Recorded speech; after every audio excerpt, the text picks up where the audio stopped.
আসসালামু আলাইকুম ভিউয়ার্স, আশা করি ভালোই আছেন। আল্লাহর রহমতে আমিও ভালো আছি। আপনাদের সাথে একটা কাজ শেয়ার করতে আসলাম।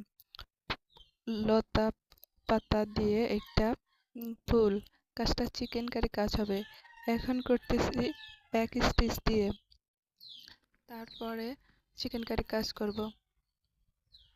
সুতা, লাচ্ছি সুতা, কাপড়, ভয়েল কাপড়ের উপরে। কাজটা ভালো লাগলে লাইক কমেন্ট করতে ভুলবেন না।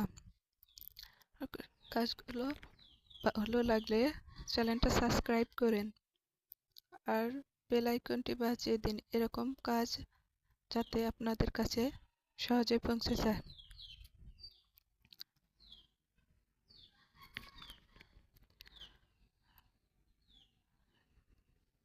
Thank you for watching.